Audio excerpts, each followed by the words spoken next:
his antics or his dramatic scenes, like we've seen severally. I think people take him, make this whole thing look like he's become a monster of sorts. And then let's become realistic here. Just this morning, I was Is reading he for not a one of monster them. endangering the lives of his No, he's security team? not. He's not. Really? So No. what else? Citizens was unacceptable. The vice president said, "I'm concerned and in fact sometimes angry about what I see happening to young men and women who are arrested and in some cases maimed or killed by men of the police force. In some cases, those who man tactical units of the police force, such as SAS and other units, it's completely objectionable. It's unacceptable. These are individuals who are meant to protect Nigerians." All right. He says, for example, in a statement, he specifically said, "We can't have a situation where SAS will say they're arresting cybercrime and arresting young men and women who are carrying laptops and their phones. Cybercrime is an electronic crime. There is no way you can investigate that by seizing people's phones in a taxi. I think it's very obvious that this is a major concern. The few bad eggs within the police force are causing a lot of this." Okay. Well, the IG is stopping FSAS on patrol and operating checkpoints. Added that the directive also affected the Special Tactical Squad, Intelligence Response Team, Anti-Cultism Squad, and other tactical squads operating at the federal, zonal, and command levels. Statement in Abuja on Sunday by the force spokesman DCP Frank Mba indicated that the directive followed incidents of unprofessional conduct, extortion, and abuse of power by the police operatives across the country. All right, so Emmanuel, let's get your thoughts here. Well, I think it will receive the same acclaim that has heralded others, because I'm not sure it's the very first time SARS have been seen at the activities. Yes, so and later on they'll come up. Or checkpoints banned. Yes, and they're still there. They will just behave like the man in Jesus' statement that had 7 spirits. Later, the 7 spirits left the man, went out, looked for where to stay, he couldn't. He came back with another 7 spirits and making 14 spirits. Wow. Because when you had banned them the first time, later on you unban them, they come with more ferocity. What exactly is happening? Is this one going to be different? I think we watch and see what federal government is doing. Because you hold somebody, you want to check the person's phone or laptop for cyber crime, right in the car. You could be cyber crime right there. I don't know. Maybe the individual himself or herself is a cyber criminal. I don't understand. So I think government should look at if there is any way of maybe dismantling that wing of the police force completely. Because remember, this one is just for routine services. It's not zero ban at all. So I really don't know. And the supervisor on his own, I've never heard when he complained about SARS activities, but maybe this one has touched him. Maybe. So let government officials, those like the people that are spoken now, let them maintain the tempo. Be speaking against this kind of injustice in the society. Okay, we've got your thoughts on that, man. Well, let's get on to Vivian. Annie, I really hope we can look at this during your opinion polls. I hope that we can have time to look at this, Let's see. Now, jokes apart, on my way here this morning, I saw something that got me thinking. One of the requirements to be a member of SARS is that you must be an ex-convict.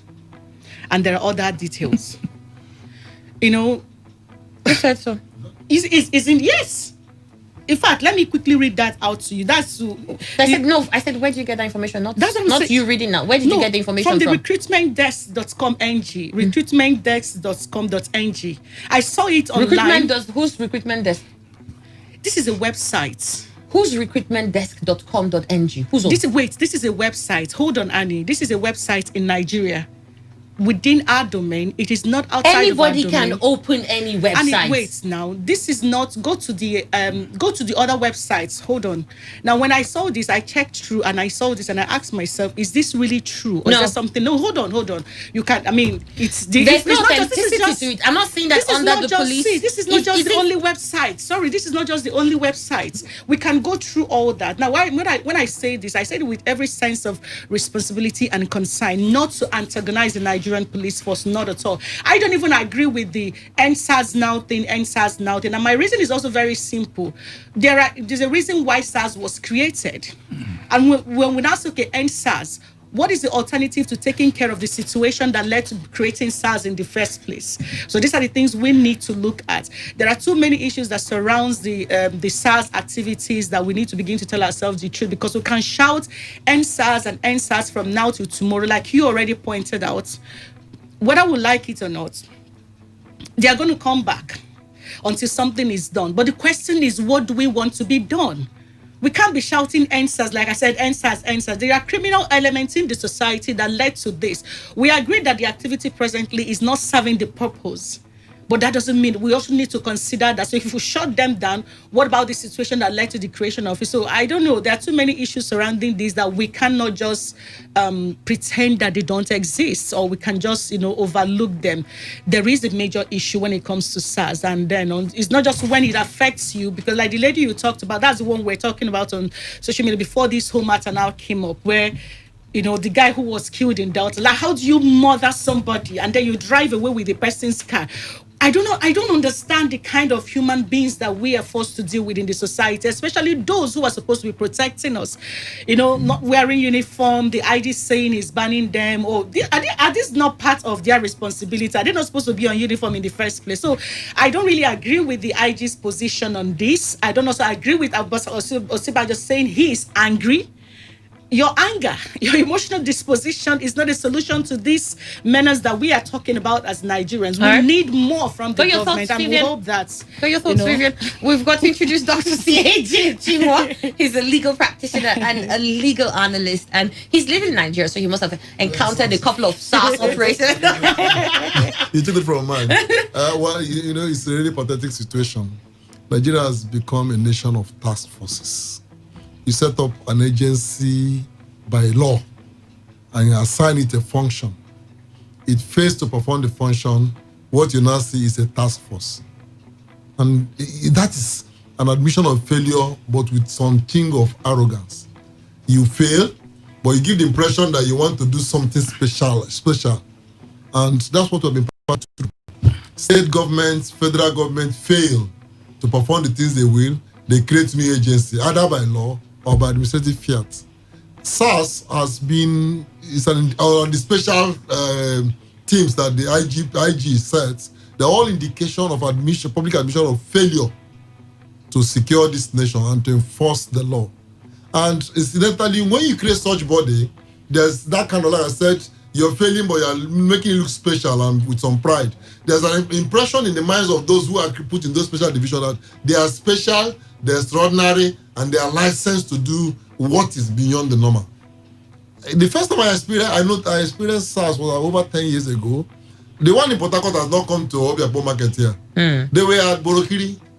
We just finished a family meeting, and I saw some troop of young men, policemen, armed as if they came to war. They came to my elder brother's house. I was there. And they said, if I said anything, I will be shot. I was wondering, my brother has been around, he hasn't gone out for anything, and they whisked him off. They were kind enough to say, I should meet them at Borokiri. I got there. Before I got to Borokiri, imagine my brother talking about the chartered accountant. Before I got to Borokiri, my brother was sitting on the floor. Why? Just like that? With his shirt removed. Immediately. I am telling you. And then they're even lucky he wasn't back. I'm coming. And then when I asked him, I was shocked. I said, why are you treating this man like this? They said, you're lucky. One of them told me, the guy from Ikwere, he said, you're lucky. We can shoot you, there's nothing we do. I was astounded. And he said, look. Then I asked him, what is the issue? My brother is the justice of the peace. He settled the matter between a tenant and landlord, which they accepted. Not knowing that the man felt disgruntled or the judgment wouldn't favor him, he went and brought SARS. And SARS knew that. And the man told me, say, you can ask the was telling me, so say we can shoot anybody here and call him any name. So for the first time, I realized the reality of what we are facing. Now they have not come to this the Gestapo camp where they are now in River State. It was still at Borokiri. So I now realized that this is a very deadly place, and that these people are taking pride in doing illegality. I was stunned. And I saw people coming there pricing for the release of their people. It's no more, you're not going to talk law there. I, as a lawyer, it was irrelevant at all. And they told me, mentioned that if I don't drop 30,000 naira, my brother was not going. This was a Saturday. Honey, for the first time, and I hope it will be the only time, I have to go and look for money to get my brother. And you can realize that this people, they just made it clear. We can kill him and call him an armed robber and put gun in his hand. And the press, the Nigerian press, not every press anywhere in the world in any case, will believe the official version. Now this is what the official. So it is the situation we have gotten into. And since then, it has gone far worse than where we are. What is the cost of this? We have refused to train our agencies and agents. We have refused to equip them for the proper thing. And we're also giving the impression of struggle between power. And the rights of citizens. Citizens don't matter. And this emanates from the presidency to the governors, to the ministers, to commissioners, to all the people, soldiers, everybody. Incidentally, you go to the civil service, even where it is called civil. You're also going to see civil servants acting as if, who are you to even have hope here? Who are you to think that we owe you a duty? So it is all, unfortunately, a manifestation of the level our nation has descended into. But I don't know, it's not enough to say, don't come to the road and all that. I wish the IGP will determine to say, we'll make the police force what it will be. Give it a 6 months to 1 year goal, get people, train them, whatever. Let's but in the interim, take them off the road. Really. Surely that is very good. But will they obey? Because like you said here, how many times IGP that has come has been the number one order. This man made it last year when he was he did. He banned them last year. So what are we talking about? Because the people know that Oga who is talking doesn't mean it. Oga is just saying it to please the officials. Then, because, as Oga has said, there is no enforcement on ground. No enforcement. Or there's no enforcement on ground. So, whatever happens here before Oga will now realize they've done what they want to do. Says you will be held responsible if there's any problem. They just keep quiet or lie low for 1 week. And the next week they're back. And when any commissioner of police is trying to enforce it, they transfer him. If you are trying to enforce the same order of IGP, and therefore you're embarrassing the police, they transfer him. So every commissioner of police realizes that there's a more difference between the official statement and the reality. They all shake head, and as he said it now, commissioner of police in River State will say the same to your son. I hereby tell you, don't mount any this thing. DPO will say it in every division, but they are still there. Their men are still there. I'm bringing returns. They're bringing returns. Banks shouldn't lend to states without our approval, FRSC. This is in the Punch newspaper. The Fiscal Responsibility Commission said on Sunday that no deposit money bank should lend money to any state without the approval of the commission. The FRC said this was in line with the provisions of the Fiscal Responsibility Act 2007, adding that going forward, state governments should publish their budgets online annually. It further stated that states should publish their budget implementation performance report online quarterly. These were part of the recommendations contained in the communique made available to our correspondent in Abuja by the FRC on its recent regional retreat on policy framework for strengthening fiscal transparency, prudence, and accountability at the sub-national levels. On lending to states by DMBs, the communique read in part, no commercial bank should lend money to states without approval from the FRC in line with provisions of the FRA. It said states should introduce public financial management reforms post-COVID-19, such as the International Public Sector Accounting Standards, Treasury Single Account, and Government Integrated Financial Management Information System. Others include the Integrated Payroll and Personnel Information System, charts of accounts, medium-term expenditure framework, medium-term sector strategy, and operating surplus template. The commission stated that participants on the retreat agreed that states needed to deploy adequate information, communication, and technology infrastructure and to conduct training for staff. It said states should publish state budget annually and publish budget implementation performance report quarterly. The commission said the states should establish registers for the disclosure of information on beneficial owners of commercial entities to improve transparency and accountability in private sector governance.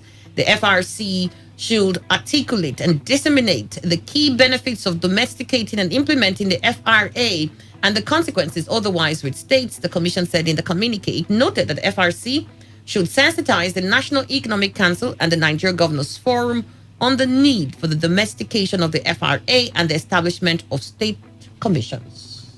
So this is the big headline, though. Banks should not lend to states without our approval. This is coming from the FRC, which is the Fiscal Responsibility Commission. Well, if that's what... It says it's alongside the Fiscal Responsibility Act, 2007.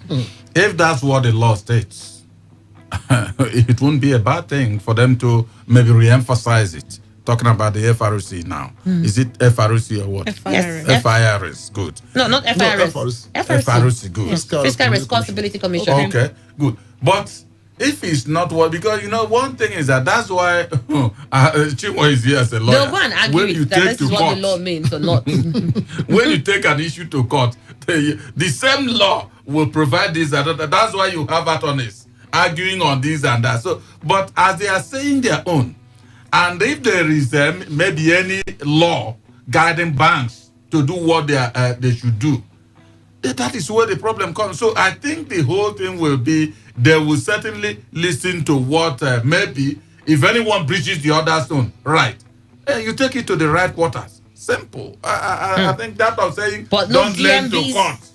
No, don't lend to states. No DMV should lend to states. That's a tough one, It's though. Without their yes. permission. Well, okay. Let me get to Vivian Douglas, though. I don't know if that's what they asked. I'm trying to see if I can get it. And when it comes to banking and loans in Nigeria, there's always this to and fro, and then sometimes it's like one don't really know where to look at to believe or to take the story for what it is, because even when CBN gives instruction, for instance, you still go to the banks and then there are other stories that they have as banking institutions themselves. So I think there is need for better transparency and proper clarification, so we really know where we stand, especially for those who need it really. I see that a lot of things that they try to implement, like they said, the domestication of the FRA in states might improve in our transparency in our financial dealings, independency too, and they need to have them publish their budget online. Yes, people can do that. We can force some governors who don't like to do that, and also on the performance reports that they say they should put up quarterly too. I think that's also good to have. But I mean, the policy statements. At what point do you say that the states can't borrow from domestic banks, money banks here, unless they give approval? Those pronouncements, are they not in existence? And some governors are not publishing their budgets. Well, I remember one governor who also told local government officials that they can't borrow money without him approving it too. So I guess it's going right. All right, Dr. CAJ. Well, Annie, Justice of the Supreme Court, he said, of course, something that we said all over. He said the path to hell is paved with good intention. Good intentions. The hell in Nigeria is anytime you come to do anything contrary to the fundamental law of Nigeria, the Constitution, you are moving straight to hell. It doesn't matter the good intention. And we have had this situation over and over again. Started from Obasanjo's time. Obasanjo made a law called the Local Government Revenue Monitoring Commission. The states went to court, and that was where the Supreme Court made that statement. Well, you have good intention. We know you are fighting the thieving. That's why they just told me using the thieving in the local government, but you don't have the power. You won't be looking at those books. So this is a federalism we are running. No matter how flawed it is today, it is. National Assembly cannot make law governing the issue of how the state will spend its funds. It can't do that. And the state cannot. Some people are challenging it today, just like the states themselves also giving the impression that they don't know what to do. When you see a state wants to build house and road and all that for federal government, so you begin to think that they don't have. People don't know how to use their money for. But none of them has the power to impose obligation on the other or even do good without the consent of the other. A federal government doesn't have it. That the state is managing the fund. We all agree. We know that. We wish it was otherwise, but you don't have the power to do it. This is a federal government agency. Now you tell, of course, what you do is also destroying the banking system. You're not depriving the banks of about their major customers. There may be abuses here and there, but without the states, take River State. River State is keeping Zenith Bank, keeping GTB. Take away the funds of River State from that bank, you crush the bank. At least in operation in River State. All the banks are like that. Which is the major operators of the economy in Nigeria? Government. So when they keep their money, and then the oil industry. Take them out. The banks will crumble. So wait, hold on. If the governors put their money in these banks, when they want to borrow from them, and they'll go to FRC and say, well, they want to borrow money here. They want to borrow money, please permit us. It's not stupid. It doesn't work. And you destroy the banks. I don't know where they are getting after the state assemblies have approved. You have to go to FRC for approval. Of course, this kind of thing. There's really need for Supreme Court will shut it down. But it's a waste of the relations resources. Exactly. You have to go to the court and other stuff for nonsense. All right, we'll take a break here. We'll come back. We'll continue with some of the stories we haven't touched, but the news update is coming up shortly.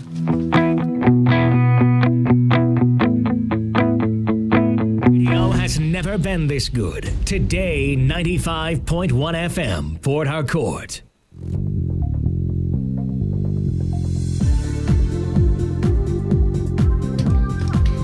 It's 56 minutes after 8. You're listening to Today 95.1 FM. We've got Amarachi, who's been missing for a long period. And then we've got Dana. Dana, good to have you. Amarachi, good to have you. Good morning, They're all Nani. from Odibola Properties, and they are excited about the Odibola discount promo. There's a promo. Package, no, it's ended. The promo has ended. Oh, yes. yes. No, now. Oh, yes. When did the promo end? On the third. That was My Just, heart is gone. just I was just waiting for yeah. the last 100,000 to enter my hand. Yeah, All right. right. Oh, just give us the other one. No. Once you've done that. So tell us about how did the promo go, though? It was lovely. It At was least lovely. it's like you got a lot of turn up because everybody knows that little 50,000 naira saving goes a long way. Indeed. So you actually got a lot of turn up. So it was actually a very good one. All right. It was a good one. So what other properties are we looking at? Is there any promo starting from today? I mean, It's like we have double promo. celebration this October. Maybe there's something coming It's up supposed this to last October. a year long. We're celebrating 1 year long. So please, we can be doing promos along the way. So tell us about properties. but the thing is that almost all the property, if you look there, if you really look close, you realize that It's you're buying on the promo price. Okay. Because at least now, once we are always talking about our properties, we always want to give you the most affordable in the market right now, and that's what the Dibola properties are there for. So if you're looking out for our Glory Cottage estate, this place is a very lovely estate. I don't know if you've heard about it, but it's very lovely because you can actually have your own service plot. All the plots they are serviced, and the thing about it is that whenever you buy or whatever you buy in the estate, you have the opportunity to use the packages that comes with it. It's going to have a lounge, the clubhouse, the basketball pitch, and everything. The only thing that is not going to be inside this estate is a church. So at least you have to go outside. You're going to have a mall, anything you're looking out for. A And crèche. At least where you can drop your children off. So the good thing about it is that you can actually buy and build for yourself because the company is developing about 70% of this area. But with the other 30%, we have off-takers that will buy plots for themselves and want to develop for themselves. So that particular plot is called service plot, is going for 12 million naira. And you see, the good thing about this is that you know that it's a very secure estate. It's It's very an the estate, CCTV, the yeah. security, the serene environment. You're enjoying the The facilities services, and everything. infrastructures and the area. The drainage is going to be done by the company. You're going to see the beauty of the area. That you know how golf estate is, but something more lovely than that. That's what our Glory Cottage is offering. So Where's it's the Glory Cottage It's off located? Obirikwe Road, just after OPM. That's C4I Yeah. checkpoint. On the road, you see a fence. Well fenced. It's a very Fenced round lovely already. property. It's already fenced round. So if you're looking out for that, if you want to get the land or you want to join in and key into the building, you can just call us on 0704 237 7837. 0704 237 7837. Okay, or you can call Amarachi rather on 081 33487968. Everything real estate, you call me on 081 33487968. So for those of us that really want, okay, maybe you've gathered some millions of naira and it's not up to 12 million yet to have a plot of land in a serene estate. So you can key into our layout. Our layout, you get to build whatsoever you want to build. That's just the Exactly. Can build difference to between what she specification. said and what we have in our layout. Because our layout is already fenced round. It has security on ground. That's one thing you need to look at in your real estate investment. That's peace. You're developing your house, you're building your house, and you are developing it without stress, without any disturbance from Exactly. outside the locals External or anything, factors. external factors. So that's our home view layout located off from Mukreshi Road by the Ibuechi Road. It's not inside the Ibuechi, please. For those of us calling, if you name there Ibuechi, they are going to stone you. It's not inside the Ibuechi. It's just by Mukreshi. Yes, now some people be like, I don't want the inside Ibuechi. It's not inside though. For those of us that don't want inside Just 5 minutes from Ibuechi, it's just Oyemele 5 Junction. minute drive from the Oyemele Junction. So it's inside an estate already, decision estate. So it's already fenced round. It has gated. It's already gated and with security on ground. Going for 2.8 million naira only. It's a deed of convenience, and you register survey plan to start your development immediately. It's How- a buy and build. Okay. I was going to ask about that. It's buy and build. So It's a that means buy the and people build. already Yes, People are living already around. developing. Yes, if you around. come around, you see houses around. So Okay. if you still want to maybe buy 2 or 3, build one and keep the other one to maybe resell, maybe build tenants and the rest of it, you can also do that. So it's allowed. So you can call our number 0704 237 7837. 0704 237 7837. Okay, inspection days. It's good thing. The first step in real estate investment is inspection. Come and see your land for yourself and see what we are talking. If these amenities we are talking about on air, if it's actually on ground. So you come and see every Wednesdays, Thursdays, and Saturday. We've And added now our Thursdays, inspection. so. We added Thursdays now. For those of us that if I miss Wednesdays, not Saturday. If I miss Saturday, I need to wait again for the next week. So now you have 3 3 days days. in a week to come book in for your inspection. So Wednesdays, Thursdays, and Saturday, 10 you a.m. come down to our office by 10 a.m. off Inserim Layout by Tombia Extension, GRA Phase 3. You can call me once more for booking because actually a free inspection. You call me on 081 3348 7968. 081 3348 7968. Because Stop of time, we procrastinating. hardly call all our properties Yes. on air, but you know that we have in all areas. We have our treasure court at the Bacha Road. We have our developed areas, developing areas, pre-developing areas, land banking areas. Investment. Whatever kind of investment you need, whatever kind of income you have, as long as you want to go into real estate, you should just reach Odibola Properties. That's your major plug for your real estate investment. Yes. And of course, lastly, you can reach Dina on 0704 237 7837. Thank you so much, ladies. Thank you, and have a lovely week.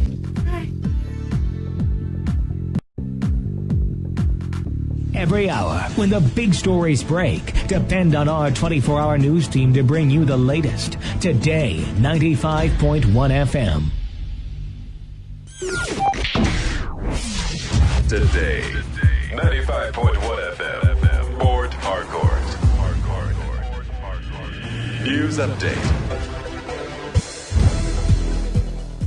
Hello and good morning. Here's the news update on Today 95.1 FM. I'm Annie Abdul Salam.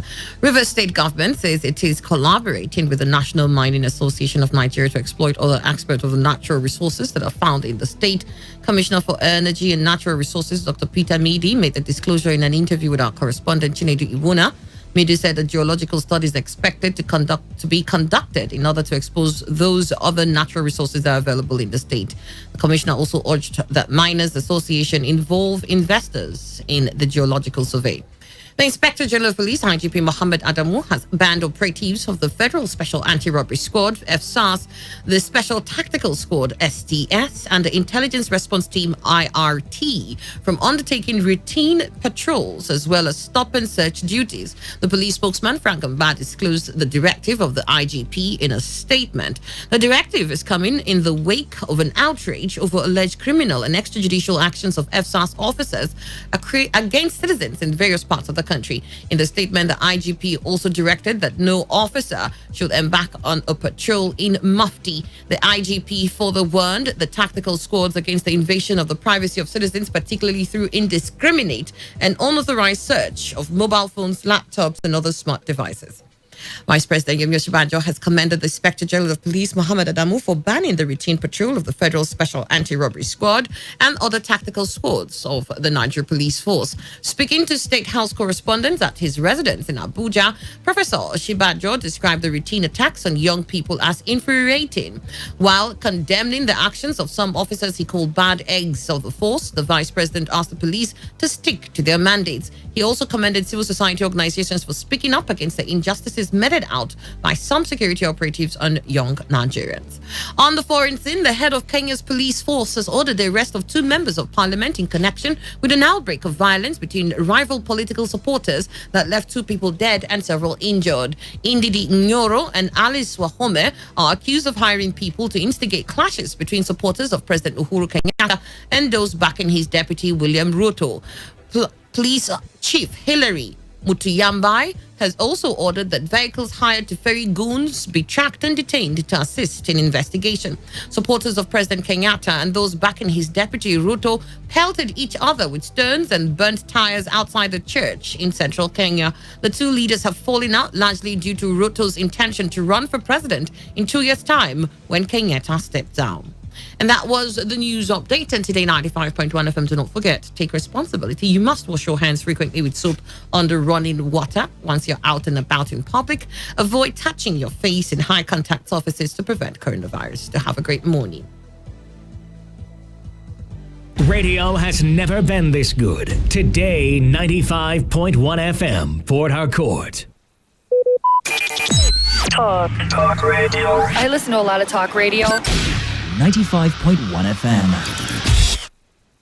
To this announcement, VIP Mentorship Program. A non-governmental organization is hosting a free business mentorship program on how to mentor businessmen and women with 21st century business strategy and innovations. Business ideas will be given to those with 40,000 naira minimum capital to start any business of their choice. The date is today by 11 a.m. and the time is 7 p.m. on WhatsApp and 7 p.m. on Zoom.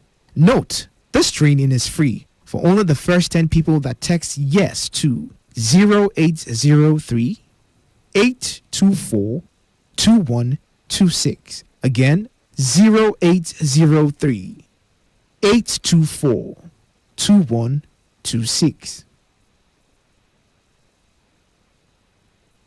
Port Harcourt, are you ready? Today, 95.1 FM, the voice of the people. This is Today 95.1 FM, Port Harcourt, voice of the people.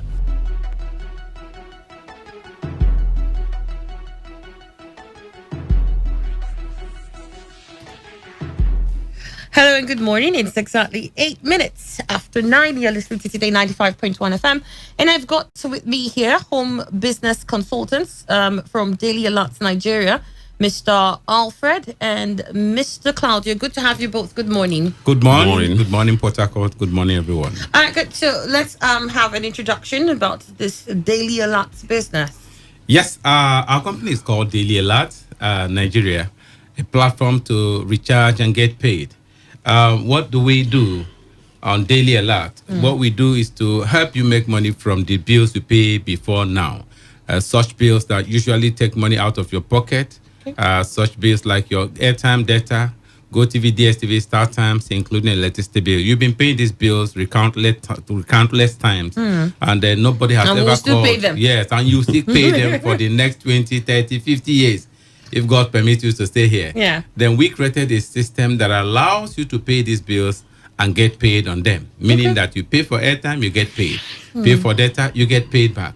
Pay for electricity bill and GoTV, DSTV, you get paid. And then you don't only get paid on your bill. The business is actually in your ability to get paid when others pay their bills. Imagine you seated here in Port Harcourt, somebody is paying their bills in Lagos, you're getting paid. Others are paying their bills in Abuja, you're getting paid. Why? Because all of us are in the same system, within the same system. It's more like a community of bill payers. Everybody pays bills within this same community, and whoever is connected to this community makes money out of it. I don't call it a business as per se, I call it a way of life, because you pay your bills to sustain your life. And when your way of life becomes your business, then you are sure of being in money all the time. Not to talk of when other people's way of life becomes your business, you're already a done person. That is what we have for you. I think my colleague, Mr. Claudio, has something to say about that. Before that, are you registered in Nigeria? Yes, we are registered. Yes, we are registered. We are both registered with CAC 2015 and also licensed by NCC. Based on the nature of our business, we are licensed by NCC to bring you this opportunity to pay your bills and get paid on them. Fantastic. So let's hear from you. All right. Basically, we want to show you tomorrow, because we are having a seminar tomorrow and next tomorrow. We want to show you how you can start making money from your recharges. Now, the surest way to wealth is to create a system, right? Now, some of us can't afford to create a system ourselves. So what's the smartest things to do is to attach ourselves to an already existing system to make money. That is leveraging. So you are now leveraging on someone's idea, leveraging on someone's production. Yeah. So that is what we're asking you to do. So long you cannot have this application, just like every other third party who are paying this, whom you are using their app to pay these bills. You can't afford to pay how much they pay to have that app. But somebody has created this app, decide to sublet it to you. So all you needed to do is just tap in to that or leverage that and get paid every time you pay your bill. That's the reason why we are calling everyone who wants to start making money from his recharges, right? To come around tomorrow, Emerald Hotel, and next tomorrow for the seminar. We're going to show you how you can put this app in your phone and start making money anytime you use it. Yes, immediately you use it to do those things you do before, you get paid. Wow. Now, who is this for? Everyone. Okay. Young, old, as long as you breathe and you have a phone. It doesn't matter what kind of phone is it. As long as you have phone, you can come and be a partaker of this very noble venture. So send yes to the two numbers. We're going to send you every details you needed to partake of that event tomorrow. The first number is 080 3558 4015. Again, 080 3558 4015. This opportunity is open to everybody who want a financial success, who want to start making money from today, from the things you'll be doing before. Second number. And the second number is 090 317 33310. Again, 090 317 33310. What we need is for you to send us yes, and then we will send you back a message bearing all the details required of you to partake of what we are doing tomorrow. The event, the seminar is coming for 2 days. It's a 2 days event. Okay. For Tuesday and then Wednesday. So if you are interested for Wednesday, say yes Wednesday. If it's Tuesday, say yes Tuesday, and we will get back to you with all the details required of you to partake on what we are doing tomorrow. Do they have to pay for this? Yes, you will need to pay a token of 1,000 naira, which serves as your access fee. Remember, what we created is a mobile application. He mentioned leveraging. We went to partner with MTN, Airtel, and Mobile Glow. We partnered with NEPA. We partnered with GoTV, DSTV, StarTime. Whatever profit we make out of this partnership is what we share with our members. Now, out of NEPA alone, we make 100 naira on every bill paid through our platform. 100 naira multiplied by 1 million persons. That's about 100 million naira. Everyone who is connected to us shares that money. How about GoTV, DSTV? They have over 40 million customers nationwide as we speak, and we make 100 naira profit from that partnership. Every 1 million persons that pays their GoTV, DSTV bill through our platform gives us 100 naira multiplied by 1 million. That's about 100 million as well. How about airtime and data? 5% is what we make from MTN, Airtel, and Mobile Glow. If 1 million persons pays for airtime, data, and within our platform, we make 5 million naira, and we share with everybody that is part of our system. That is why since you cannot own MTN, since you cannot own NEPA, since you cannot own GoTV, come and partner with us. That's the leverage we are talking about. Leverage on the system we already established so that you can make your own money. Don't come when the money has finished. Come. We've been here for the past 8 weeks. So it's time for you to make your bills, make money for you. Every bill you pay should be able to put back money into your pocket, including the bills others pay in this same country. All right, come tomorrow, we will show you how it works. All right. So again, the numbers to send yes Tuesday, yes Wednesdays are 080 3558 4015. Again, 080 3558 4015. 080 3558 4015. Send yes Tuesday or yes Wednesday. We'll then send you the details. The 090, the second number, 090 317 33310. Again, 090 317 33310. Come with that, your bill. If you have a bill that is still standing, you've not paid, come with the bill. You have a need to buy airtime, don't buy the next airtime, because the next airtime can actually put back money into your pocket. Come, we will show you how you can buy airtime and get money out of it. Buy data, get money out of it. So you did say that they have to pay 1,000 naira though. 1,000 naira is the access fee for you to have access to what we are doing tomorrow. Okay. Yes. And then is there any other monies involved? Yes, there is it's more like an application we are giving you, okay, which you are going to be using to pay bills. And since it's a bill that you are going to use the application to pay, there must be money on the application. Okay, you can't just download the application and start using it. There must be something there. Okay. So the only money you need is the money you need to activate the application to get using it. Okay, let's have your numbers once more. 080-3558-4015. Again, 080-3558-4015. 090-317-33310. Again, 090-317-33310. Don't call any of the number. Just send us text message. We'll get back to you. The event is coming live at Emerald Hotel, number 193 Port Harcourt Aba Road, Rumola Junction, here in Port Harcourt. It's for Tuesday, it's for Wednesday. Send us yes for Tuesday, yes for Wednesday. We'll get back to you with all details. Fantastic. Thank you so much, Mr. Alfred and Mr. Claudio. Thank you, presenter. Thank you. Have an amazing day. Thank you too then. Stay on the dial. Coming up, we'll continue with opinion poll in just a moment. Don't touch that dial. Port Harcourt, are you ready? Today, 95.1 FM, the voice of the people. Wake up to today's quest. Wake up. All the news and information you need in one go. Get started with the best of sports, lifestyle, analysis, and Annie. Can you feel it? Can you feel it? Can you feel it?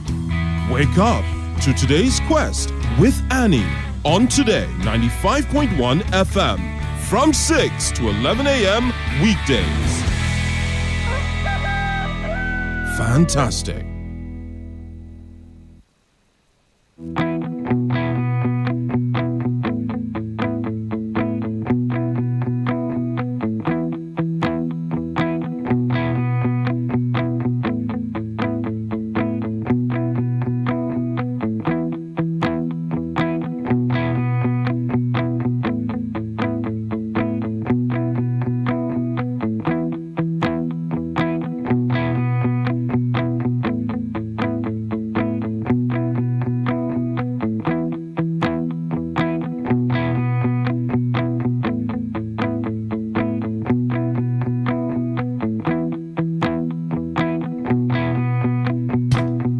18 minutes after 9, you're listening to Today 95.1 FM. Of course, it's time for us to proceed with the opinion poll segment.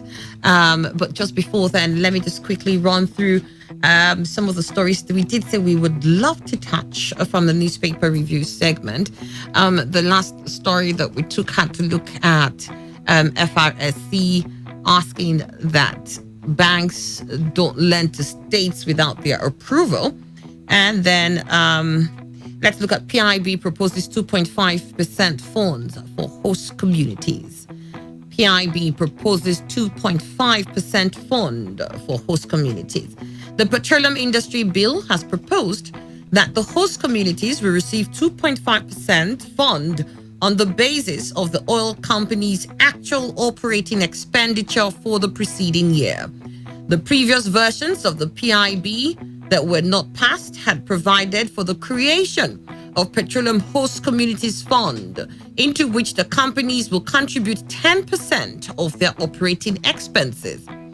If the reform bill currently before the National Assembly sails through in its current form, the federal government will have the powers to revoke licenses held by oil companies which fail to incorporate a development trust fund for their host oil communities. The section of the bill dealing with the rights of host communities also indicated that the review had become necessary to foster sustainable prosperity within host communities and provide direct social and economic benefits for petroleum operations to the communities. In addition, it stated that the move will enhance peaceful and harmonious coexistence between licensees and lessees and most communities and create a framework to support their development. However, the trust fund to be created will be regulated by the Commission and Authority, which will be established by the Bill on the Administration Guide and Safeguard the Utilization of the Trust Fund and have the oversight responsibility for ensuring that the projects proposed by the Board of Trustees are implemented, the bill said.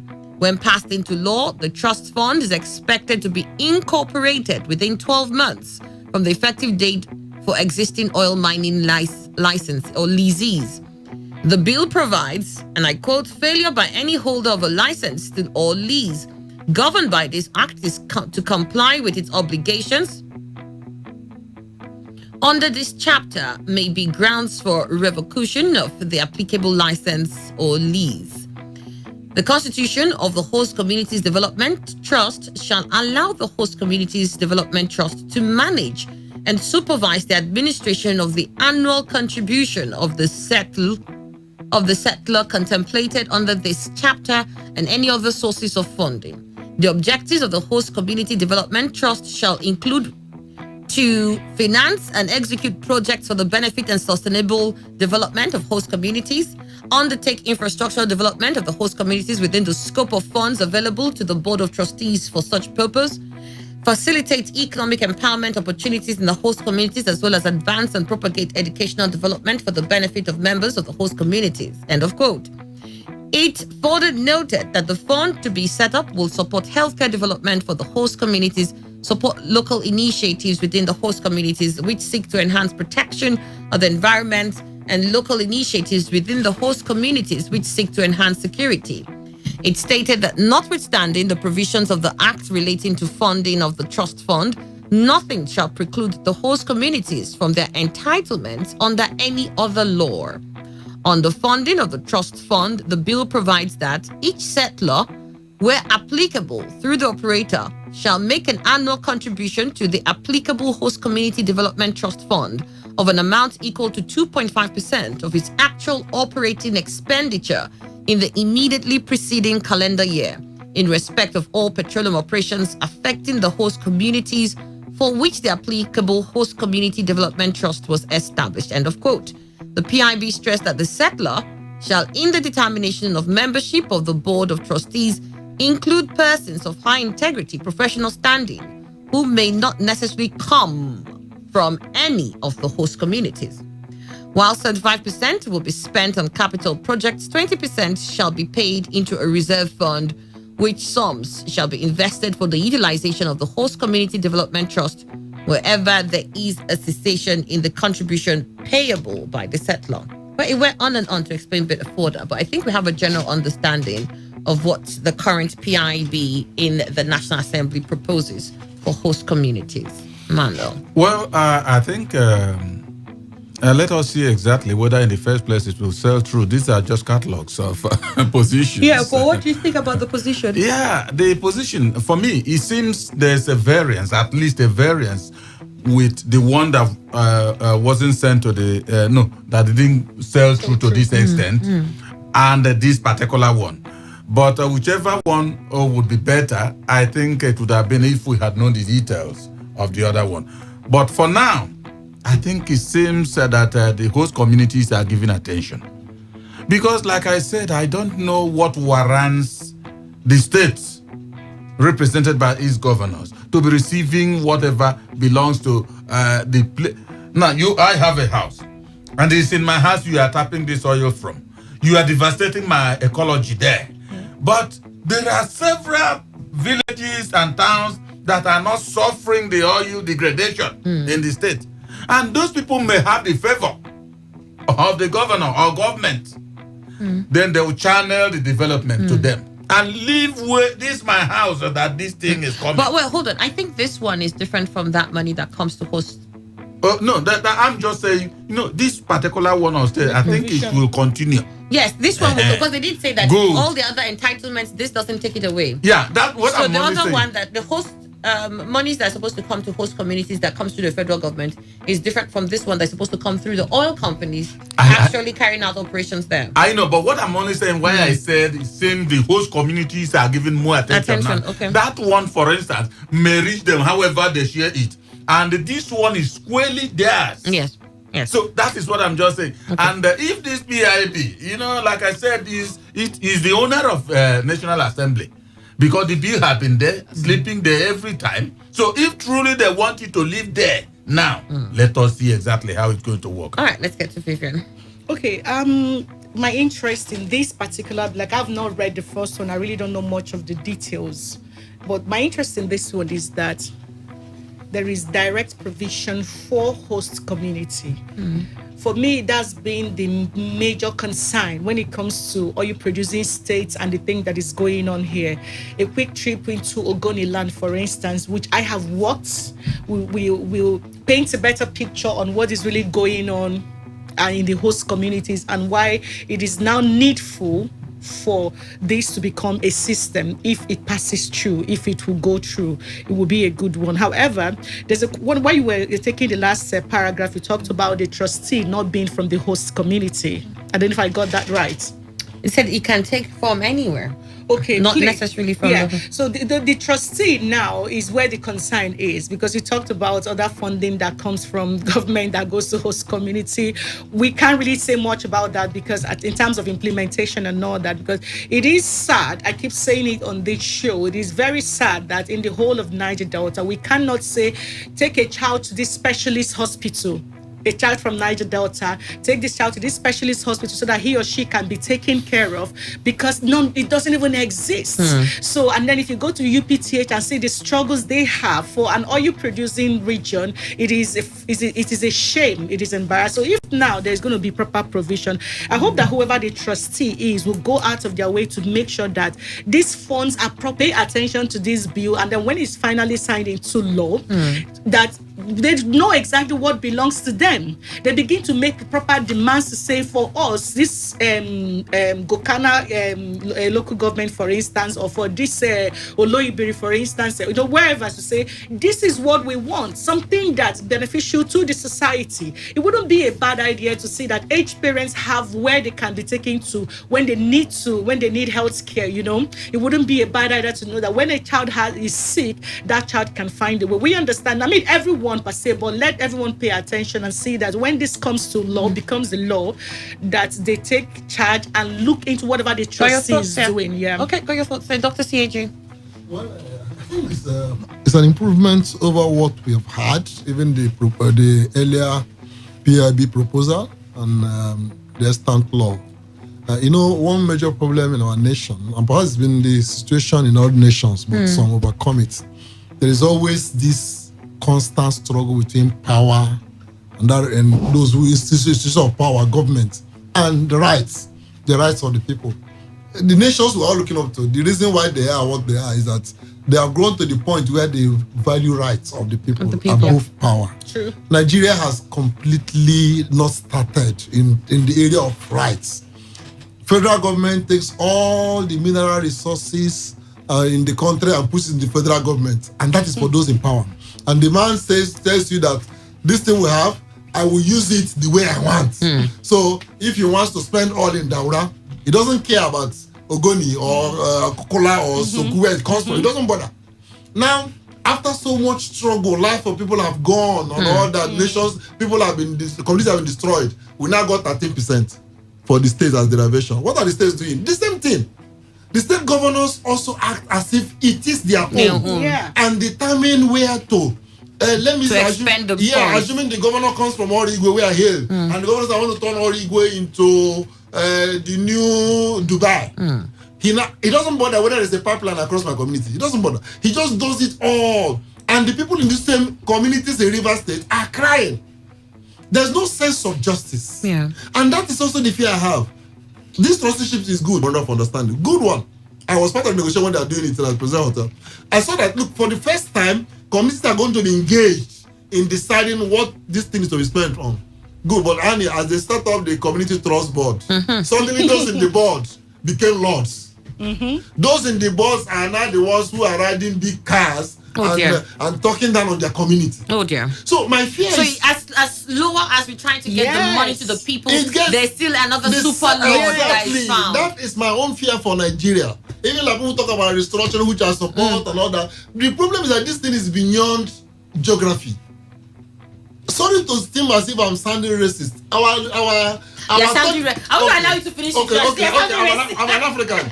As we are, and we haven't really appreciated the value of justice for the other person. Yes. Everybody's thinking of himself. Yes. So when you now take it to the community, you find the only thing is that the big man that is nearer us. We now is now he's closer, big man. No more the one that we have saw in Abuja. But so if it's not the only way we go, let it go down.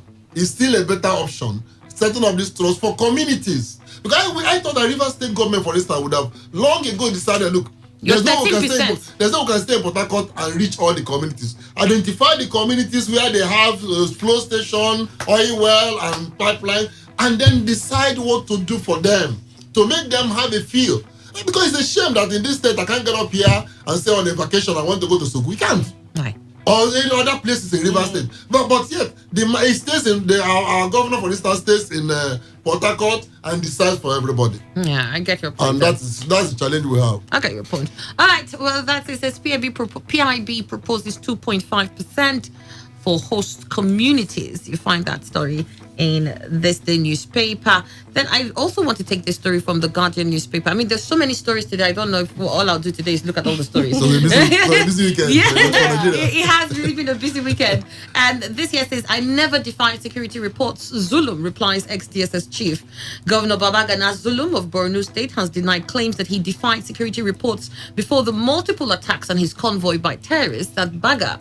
Last week, former Deputy Director of Department of State Services Dennis Amakiri had said the governor defied warnings of security operatives against going out of Maiduguri. A senior official in Borno government told the Guardian on Saturday that the governor, he berated the analysts who rode on the back of security situation in the country to popularity.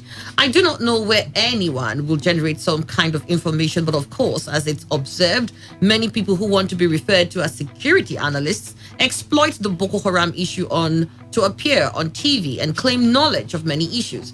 We have seen people who speak about issues they clearly lack knowledge about concerning Borno. I know of one analyst that had written a book on Boko Haram insurgency in Borno, but has never been to Borno, he added. Amakiri on Friday in a special program on Channels TV to mark Nigeria's 60th independence anniversary said the governor was warned earlier against traveling out of Maiduguri, the state capital, based on security reports. Zulum was furnished with the intelligence that Mongonu-Baga Road was not safe. He, however, defied our security warnings and felt he could go. Being the chief executive, he ventured out and was attacked twice. I hope he will not go again, he said, noting that they will continue to manage the governor to make sure that he's kept safe. On September 25th, 2020, Zulum's convoy was attacked 2 kilometers to Baga, killing about 30 people, including 11 security operatives. 2 days later, the governor encountered a fresh attack by terrorists on the same route to Mongonu after resettling 521 displaced households. The governor's convoy was also attacked along the same road on July 29, 2020, but it narrowly escaped. Pegged by the attacks, the governor had confronted the army and expressed his anger and disappointment over the inability of the military to read Borno communities of terrorists.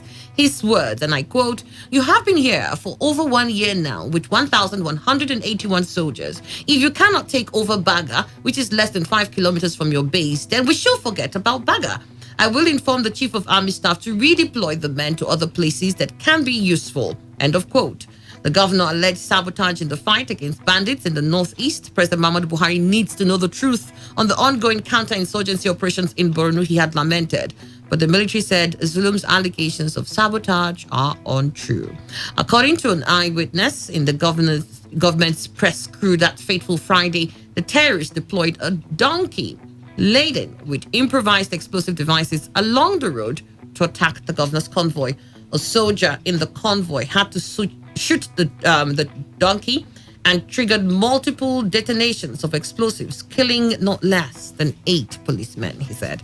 So, the ex-DSS chief said Zulum did not listen to security reports. Zulum said that's not true. He has a cordial relationship with the security team he works with. And if he had gotten such an order, he wouldn't have gone that way.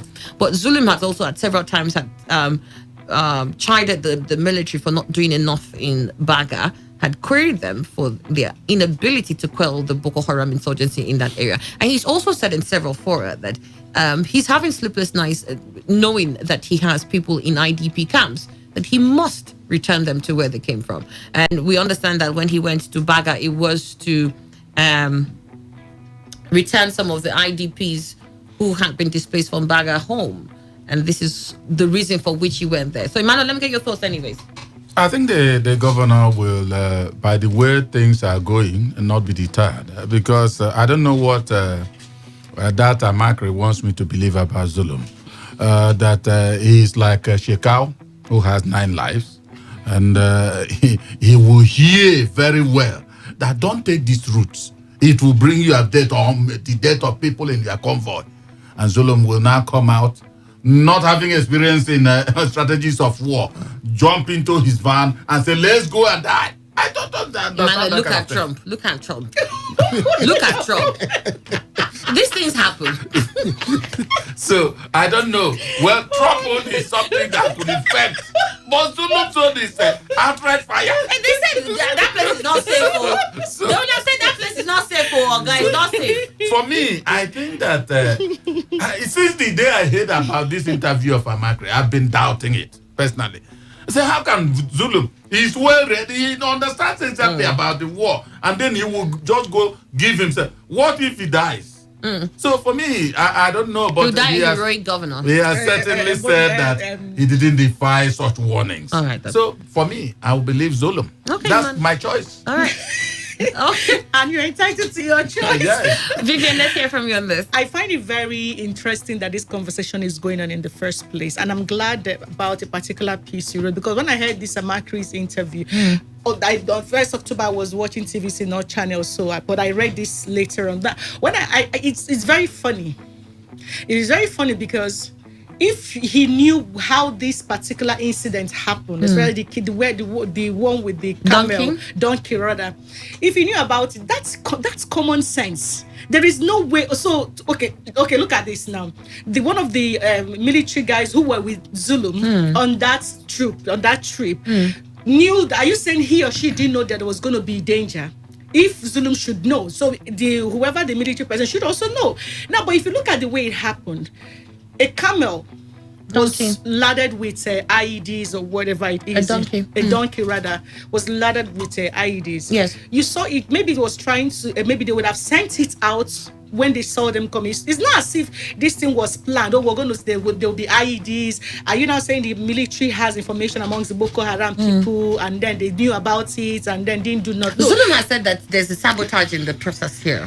That somebody's sabotaging this somewhere. My concern is saying that Zulum knew that there will be danger on the border road or somewhere, wherever they were going to, and then he carried everybody out. That's not fair. That's not true. Because if that is the case, they wouldn't have had any need for this other man to, they should have known, that's the danger we talked about. This thing is coming, so let's do something about it. Now, when the Nigerian army came out to talk about this, they only said that there is no sabotage in the Nigerian army. They did not say, we told Zulum that there will be security threats on that road. So I don't know where this Amakri person is coming from. DSS now, ex-DSS. I don't know where he got his information from. That's what I mean. Because if you're looking at stories, you should be able to try to be unbiased, because we're talking about the lives of people. It's like saying, so you knew you just carried over 30 people to go risk their life. Yeah, but then again, is Zulum not being stubborn about some of these things? I mean, why does he have to be in all these places? Because then they have resettled this returnee IDPs without his presence. Again, because he's a high target risk. Who wants a lot of the insurgents within that region would think that if it was somebody else on that route, perhaps there won't be that need to engage. It's just but if it's a Zulum, yes, of course. Let's take down the governor of Borno State. Imagine the kind of story that would generate for the insurgents. So you mean are you trying to agree with Amakri that he knew that there would I'm be not danger? agreeing. I'm just looking at it from both Look at sides. Or you shouldn't. perspectives. Okay, are you saying? Okay, I think he has a responsibility as the chief security officer of the He state. can You don't just delegate. expect. He can delegate. Okay, and then send other people to go die while he sits in But government that's why house. that's why they work You for see, him. before That's why Dr. they work Sieje, for see, him. since Zulum had not gone for these settlement trips, what has happened? The military, have they been doing that? Zulum has been to Baga several times and he keeps getting attacked. Won't you just leave Thank the you. Baga? But no, So my question is very simple. Since whether he died, Because the even, military let's failed even in say he protecting died. But since he right. had not ever done these operations of going for resettlement, Yeah. have the military themselves done that? All right. No. Okay. Let's get to CAJ. Well, I think Dr. CAJ. I want to start from commending Zulum. For a long time, Nigeria have been looking for leaders who lead from the front. And that Like man, we're a professor, promised. has Decided to incidentally, lead from the front. Shetima, his successor, said that the man who was coming was better than him. He said it. He supported him too. Yeah. He said the man who is coming was better than him. And he has shown it. Nigeria has lacked that. That is one. So we must commend him. For a man to be so concerned for his people and has shown it in the programs and projects in carrying out, Nigeria must commend him. In the interview by Amakri, I don't know whether he's still serving. No, but yes. but you know what he did? He was expose the military. Yep. Because if the military had intelligence, you would have expected that they would say, Governor, come behind, we are going. God bless I'm you. shocked to hear that the military, if they had intelligence, he don't take any strategy, only say don't go there. But there are people behind that line. If they should all be dead. I mean, any leader, I think, who is patriotic, he shouldn't expose, he represents Rivers, he shouldn't expose himself because the police can set up anybody and shoot you and kill you and say and shoot and then kill that person. This has happened. But all the same, it also shows we commended him for the passion of ensuring cause of propaganda. Nigeria today has more propaganda than Lai Mohammed, than his counterpart in PDP. And it's a shame. What we used to know the military all over the world and in Nigeria was action. But today, you need to listen to NHA speak. You need to listen to Sakiri Musa, the whole of Bolu Junction. But that's where the next thing it happens. The same man begins The to next say, kidnap is right there. and he has something to say readily. So who do you believe? But otherwise, I don't see why they will blame Zulum. Why I encourage him like you hinted to? He actually should be cautious because, like he says, Ojukwu used to say in those days in Igbo, What's that? That's Manuel is smiling. So that one I will translate it for you because I'm so sorry with you. The person who is surrounded by enemy has to be vigilant. Exactly. Now that Zulum knows that he can't trust even the military. He can't trust the police. He can't trust whoever. I think he has to be very careful now. Maybe he goes to that's- JTF. He should trust himself. Yeah, but that's also putting him in a very The vulnerable passion situation. he has, Yes. he should find a way to change the strategy of getting about it You and must reaching the people. commend Zulum for the passion he's shown for the people of Borno State, Yes. really. I think that if we could see that replicated by several governors, we might begin to see an improvement along the Nigerian structure. Yes. But I think, again, too, because of how well he has done for Borno State, we also don't want him to risk his life that much. He should, in some of these cases, but maybe there's some he's also heard about, a possible attack and he has not gone and he stayed away, so we can't condemn him totally for that. Which is in line what his man was saying there, that he has been listening to them. Okay, all right, let's take another story from the papers that we had there. We have another, he says, we want Orji Kalu to succeed Buhari, nothing youths. We want Orji Kalu to succeed Buhari, nothing youths. You find that story in the Vanguard newspaper. All right, let me quickly take that. We want nothing youths to succeed. Another is one. We want They want Orji Kalu. The other youths want to succeed Buhari. We want Orji Kalu to succeed Buhari. Nothing youths under the aegis of Coalition of Northern Nigerian Youth (CNNY) groups have urged the Senate Chief Whip, Senator Orji Kalu, to contest the 2023 presidential election. The youth said this in a statement. The statement was signed by the National Coordinator, CNNY, Ambassador Zarewa Salisu Sagir, National Secretary, CNNY, Ambassador Abu Bature Dandume, North Central Coordinator, Comrade Mohammed Yakubu Arigu. Coordinator Northeast, Ambassador Amos Ishaku. Coordinator Northwest, Ambassador Adamu Kichinga. The coalition comprising Northern Youth Council of Nigeria, Association of Northern Nigeria Students, Arewa Youth Consultative Council AYCC, Arewa Youth for Good Governance AYCG, noted that it became absolutely imperative to urge Kalu to contest.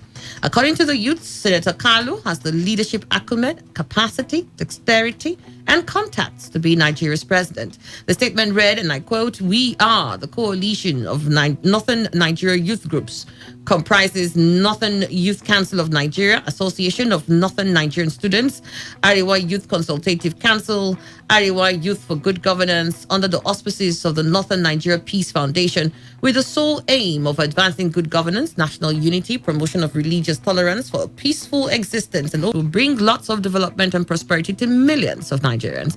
Nigerians must also know that the goodwill, respect, honor, and popularity enjoyed by him across the nation is because of his undying influence and love for the unity and development of Nigeria. We believe that honor is reciprocal, and that if a man is honored by his people, it will only be right for the one who is honored to also honor those who honored them or honored him. The best way for Dr. Orji Uzor Kalu to reciprocate the immense goodwill, respect, and honor given to him by Nigerians is to heed to the call to contest the 2023 presidential election. I don't know why you guys are laughing.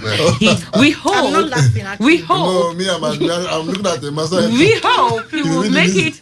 We hope he will make it to the number one position in Nigeria and chart a new course for our nation through purposeful and selfless leadership. You see, can we give them a round of applause, please? I would have loved to do that. Okay. You see, where I have a problem with some of these groups is I'm confused at the point of how genuine they are and how they want to use that platform to make money. Yeah. So do they really just want to see Orji Uzor Kalu, truly want to see him become president? Or they know that once they start making these applications and you know, nudging him forward, that he now will engage them and use them as his tool going forward. So that means they can now say, okay, you know, to mobilize, we need 200 and so million. To do this, you have to bring this. Is this what it's supposed to? Because I'm confused these days. We see this happening all the time. Like, you can't tell who is actually out there out of genuine interest. But Emmanuel, can you detect? Yeah, I think it's, you know, it's a fluid situation. It's not very definite. There could be, that's why we always say, as some of us that believe that there's propaganda in politics.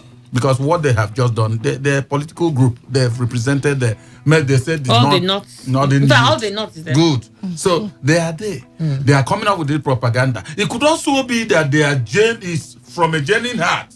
But the fact remains that it is their position. The position of the Northern Heart so far identified there.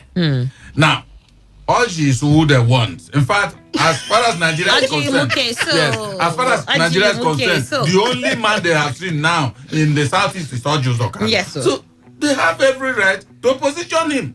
They said the favor in him had made them right to him. Oh, yeah. Good. Now, is Orji willing? That is, it lies with Orji. Orji has said that if his people ask him, he has said that time he was visiting. And that's his people. That's his people ask. So the fact remains now that his people, right? Nigeria, other Nigerians would also give such accolade to Orji Uzor Kalu. But we are yet to see. Eventually, Orji himself has come up and said he is ready to wear the cap if it fits him, if it's not by his people. So now some people are coming. You will hear more. A lot of people will join these people. But in the end, it is either Orji or another person. All right, got your thoughts, Emmanuel. All right, let's get to you now, Vivian.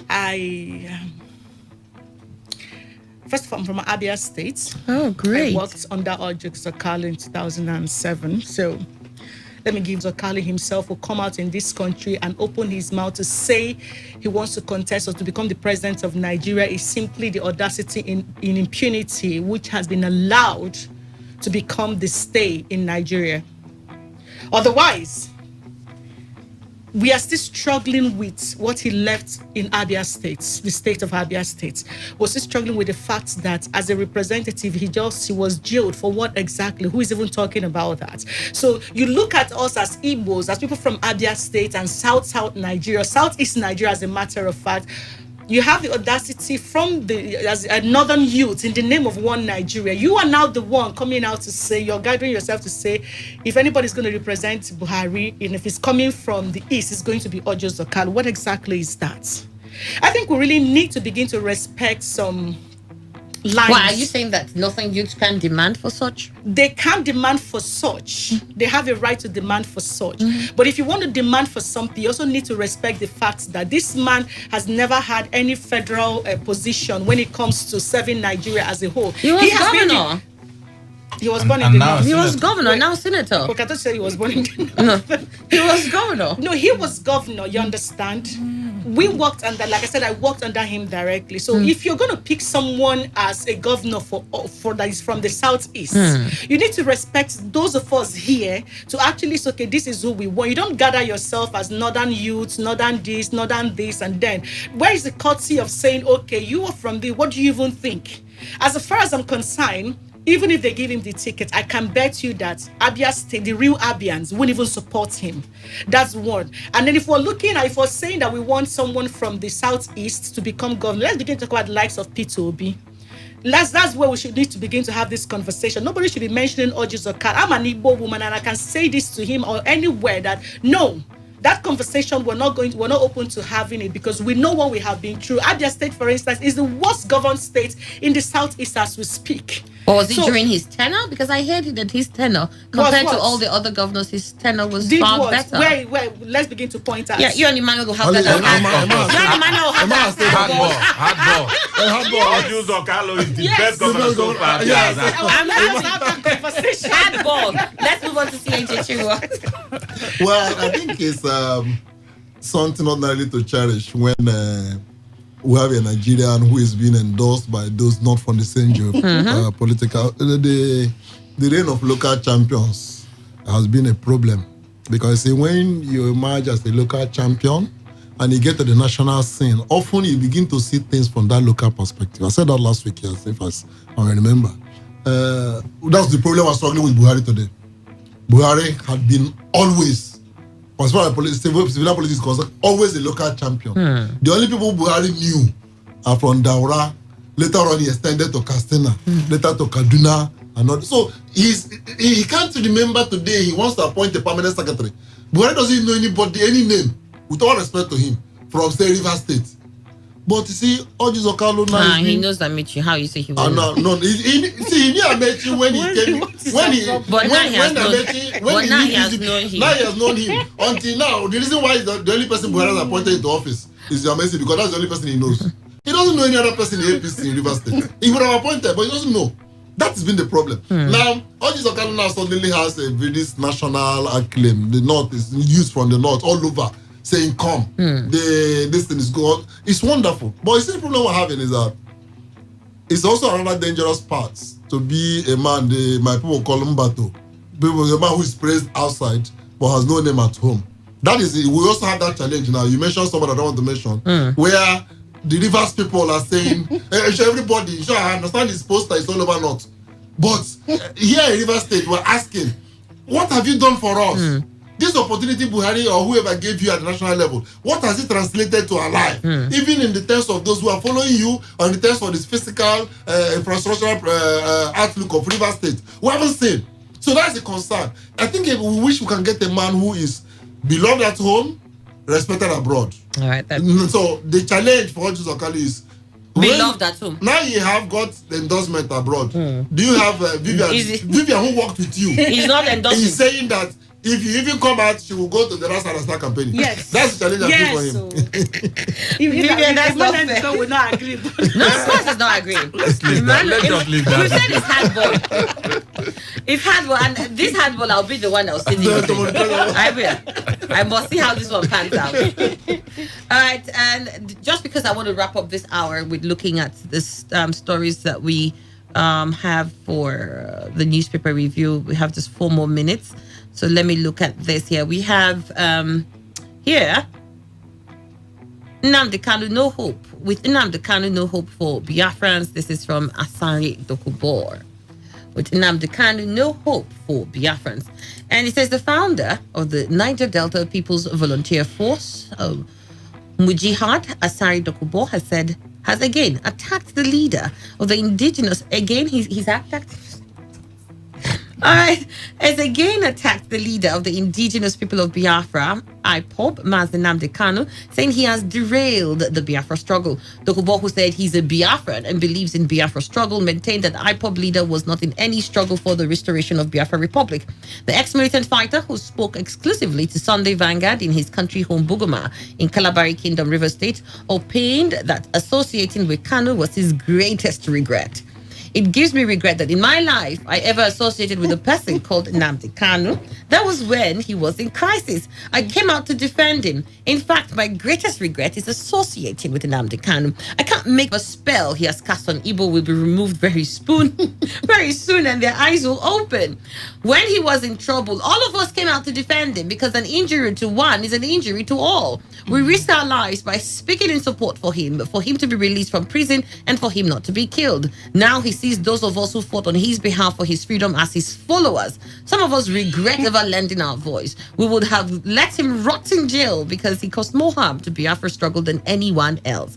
When Asao Kanu has caused more harm than good to the Biafra struggle, the former president of the Ijaw Youth Council retorted, listen to him.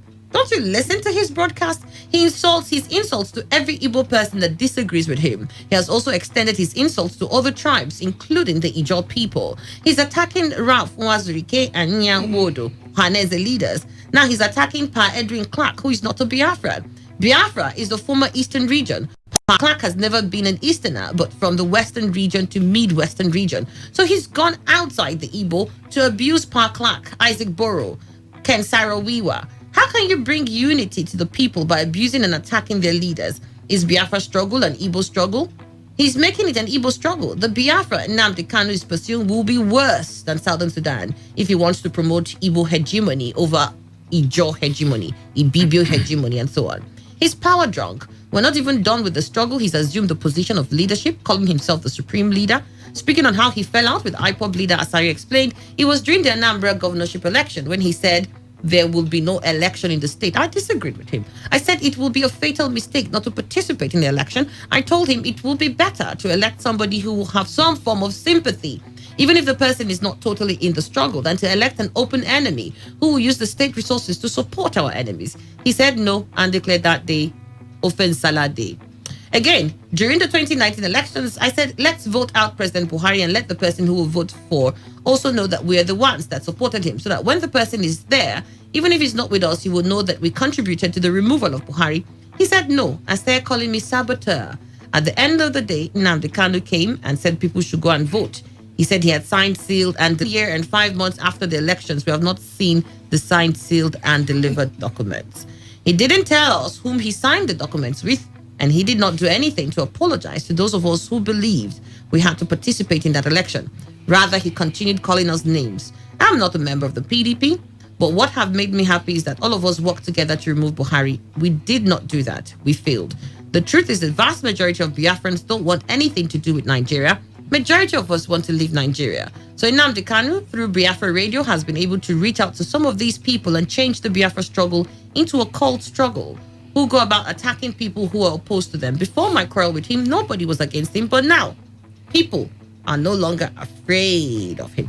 All right, so I really want to get the gist from this part here. He says he sees himself as a Biafran, right?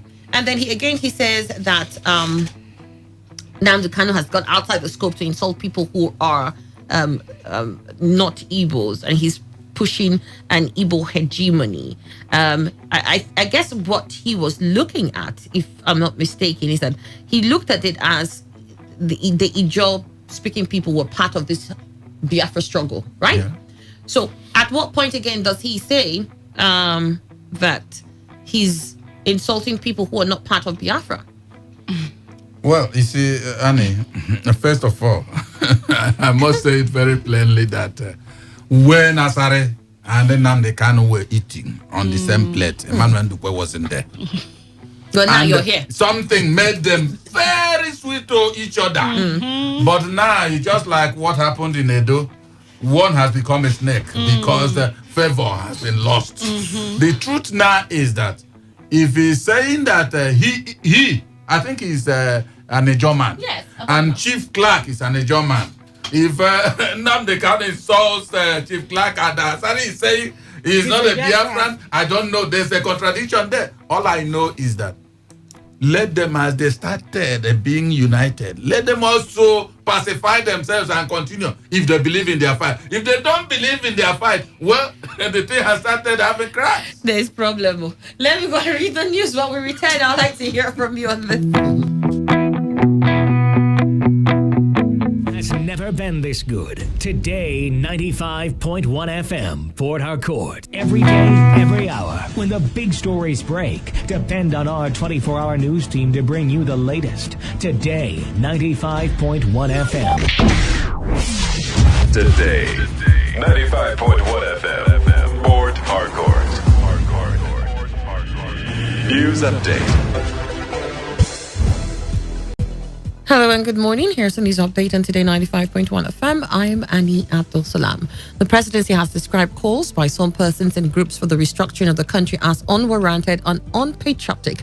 Senior Special Assistant to the President of Media and Publicity, Garba Shehu, said this in a statement. The General Overseer of the Redeemed Christian Church of God, Pastor Enoch Adeboye, had joined other prominent Nigerians to call on the federal government to urgently restructure the country to save it from breakup. But Shehu described such calls as recurring threats to the corporate existence of the country, warning that such outbursts are both unhelpful and unwarranted, as this government will not succumb to threats and take any decision out of pressure at a time when the nation's full attention is needed to deal with the security challenges facing it at a time of COVID-19 health crisis. Vice President Yemi Osinbajo has commended the Inspector General of Police, Mohammed Adamu, for banning the routine patrol of the Federal Special Anti-Robbery Squad and other tactical squads of the Nigeria Police Force. Speaking to State House correspondents at his residence in Abuja, Professor Osinbajo described the routine attacks on young people as infuriating. While condemning the actions of some officers he called bad eggs of the force, the Vice President asked the police to stick to their mandates. He also commended civil society organizations for speaking up against injustices meted out by some security operatives and some young Nigerians. Former Rivers State Commissioner for Health, Samson Parker, has defected to the People's Democratic Party. Parker, who was commissioner under former Governor Chibuike Amechi between 2007 and 2015, announced in his defection. The former commissioner said he was filled with emotion following the attendance of Governor Nyesom Wike for his defection ceremony. He commended the governor for showing immense love for Krika people. On his part, Governor Wike said he's happy that Parker has finally returned to the PDP. And now to the foreign scene. The head of Kenya's police force has ordered the arrest of 2 members of parliament in connection with an outbreak of violence between rival political supporters that left 2 people dead and several injured.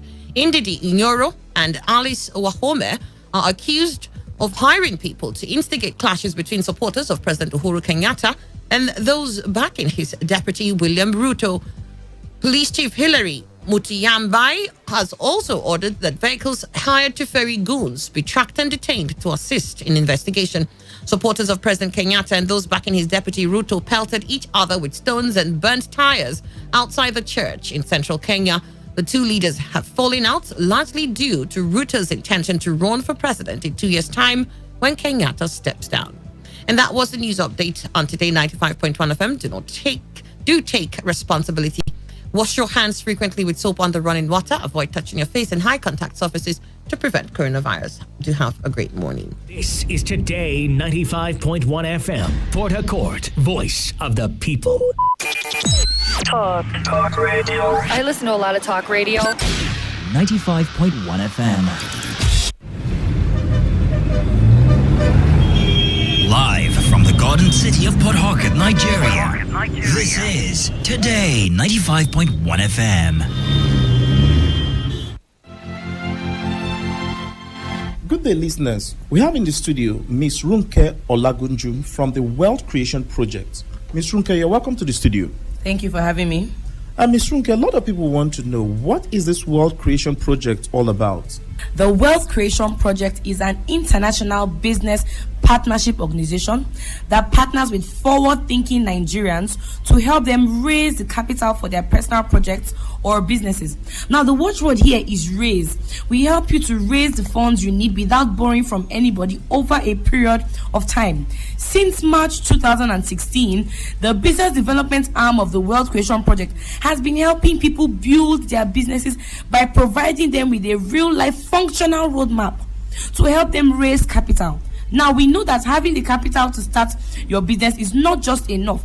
That you have the capital does not mean that your business, the Wealth Creation Project also provides you with a 12-month free mentorship program where a team of mastermind mentors and business experts of the project will work with you, advise you, whether we can work with you. Do you need to raise capital for whatever smart project that you have in mind? And you have had this project for a very long time and the issue has been cash to raise it. Pick up your phone and send yes to us. We will work with you. We have a functional working plan on ground that will show you how to raise the funds you need. We will provide this service for you free of charge, but it is only for the first 40 people who send yes to this program. If you are not among the first 40 people to send a text to our number, then you have to pay a consultancy fee of 15,000 naira. But if you are among the first 40 people, then the consultants will talk to you free of charge.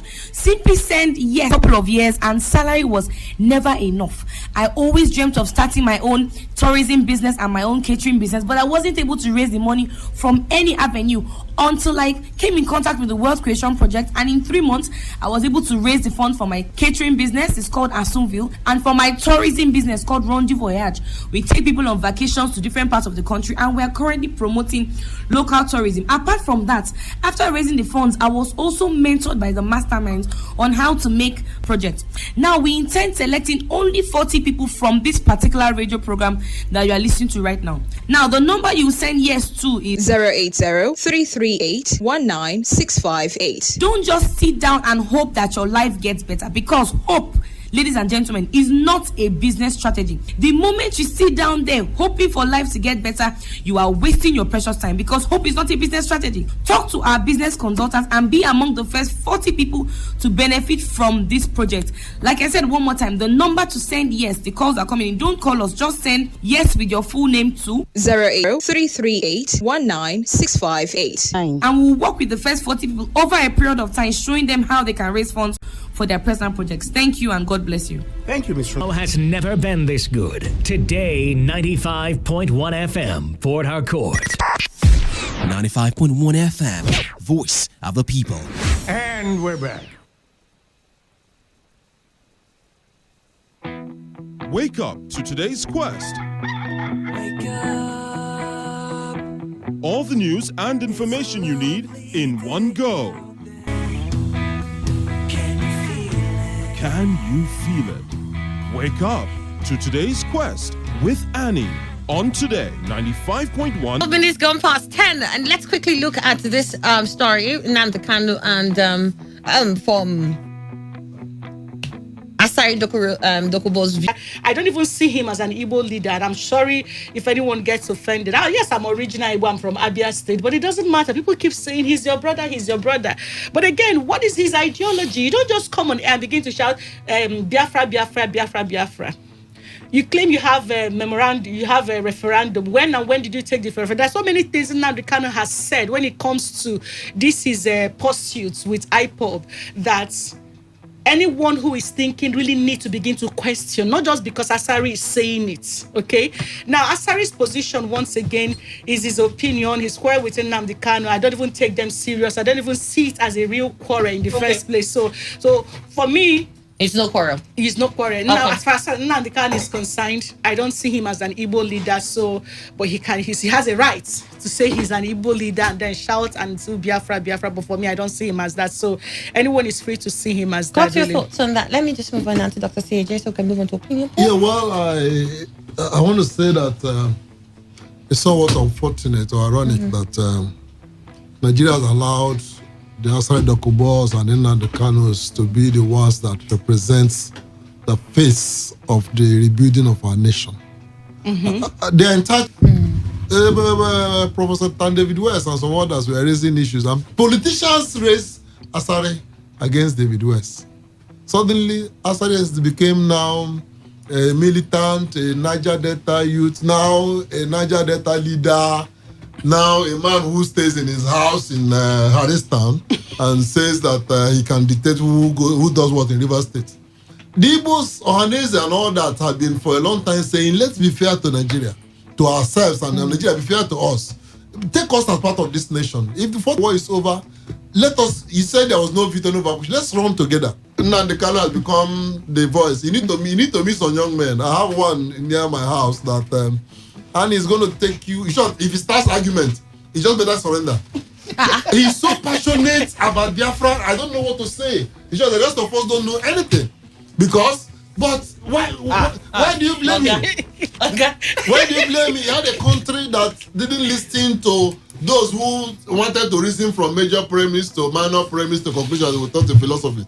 But you have a nation that makes peaceful negotiation and discussion impossible. So it raises new set of heroes, new set of agitators who become this. As I talk about today is in Calabari land, it's not only Nnamdi. As I talk about with all respect, he doesn't have respect for anybody. Am I number of Calabari? The last time he was saying what he respects is his stool. He has no respect for the current Amanabo, nor anybody. It's also the same with Nnamdi. But they have come to become very useful. They have become very useful. We need them now. I think every community, unfortunately, needs them. Their type. Their type. That is where Nigeria is. Nigeria is a jungle nation, so such people have become very relevant. From the north to the south. Look at the Ganiyu Adams in the southwest. Mm-hmm. Now, Ganiyu Adams can be made a stool that Abiola stayed on before. You see how we have descended? Yeah. That's a man who came a thug. So that's why Nigeria has descended. Shekau only hasn't wanted. If he comes to town now, he will control the whole of the north. That's the kind of nation we are. Yeah. Those who reason have become useless. You are talking about let's talk, it become useless. So that's why they are. But what we now need to do is see if we can find a way to let them harmonize. Now that Asare believes in Biafra and Nnamdi believes in Biafra, I think they have to harmonize. Because Nnamdi Kanu will just, or his people will just, someone who is a tenant living somewhere in my community says that the Origwe is the sector. He doesn't have anybody from the community. He said the Origwe sector of Biafra. So people are wondering, is that how you're going to, assuming you win it? So whether we are there or not, you make us part of you, and we have no voice, we are in danger. Mm-hmm. Because we have passed through this road a little before, we don't want to pass it again. And it's the problem Nigeria has, whether it is create one local government as a nation. With that oppressive tendency, everybody has it. All right. Yep. Yes. All right, so let's go to our opinion pool for the day. No. On today's quest. Nobody asked me to cover this hour.